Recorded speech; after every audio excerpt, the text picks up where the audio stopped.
tidak dapat menunjukkan dan mengembangkan potensinya karena terbiasa mengandalkan kemampuan orang lain dan menjadi pasif ketika berada di dalam kelompok. Kalau terus-menerus terjadi, juga sangat mungkin terjadi sanksi sosial.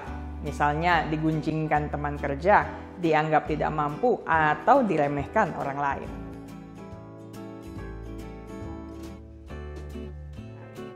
Kita masih membahas mengenai social loafing, kemalasan sosial, suatu fenomena psikologis yang terjadi pada individu di dalam kelompok kerja. Saya membagi penjelasan tentang topik ini ke dalam 2 video. Di video pertama, saya menjelaskan mengenai pengertian dan penyebab social loafing. Sedangkan di video kedua, saya akan menjelaskan dampak dan hal-hal yang perlu dilakukan untuk mereduksi social loafing. Social loafing merupakan kecenderungan individu untuk mengurangi motivasi dan usahanya saat bekerja dalam kelompok atau secara kolektif dibandingkan saat bekerja sendiri. Apa dampak dari social loafing? Dampak yang muncul dari social loafing adalah menurunkan kinerja atau performa sebagai individu di dalam kelompok. Individu tidak dapat menunjukkan dan mengembangkan potensinya karena terbiasa mengandalkan kemampuan orang lain dan menjadi pasif ketika berada di dalam kelompok. Kalau terus-menerus terjadi, juga sangat mungkin terjadi sanksi sosial.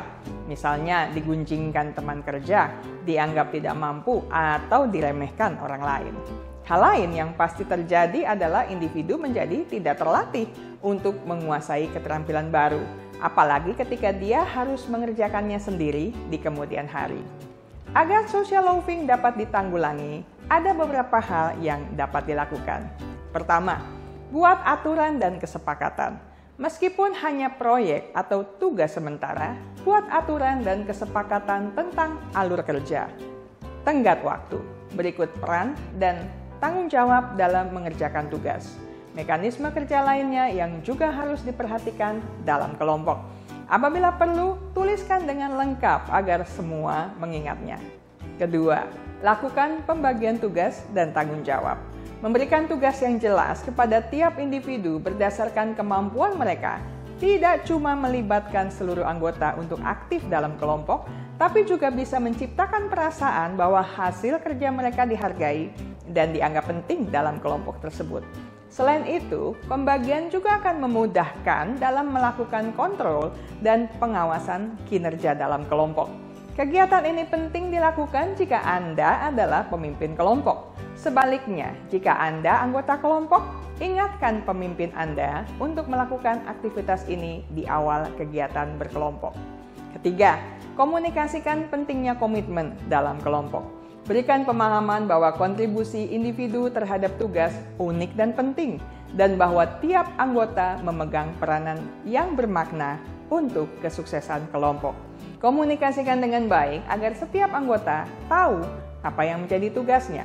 Komitmen yang kuat akan membuat anggota kelompok menjadi lebih disiplin serta menghapus pemikiran untuk mengandalkan orang lain. Kontribusi sekecil apapun pasti akan berdampak apabila memang motivasinya untuk memajukan kelompok. Keempat, bentuk kelompok-kelompok kecil. Berdasarkan penelitian, diketahui bahwa makin besar jumlah anggota kelompok, makin rentan kelompok itu mengalami social loafing.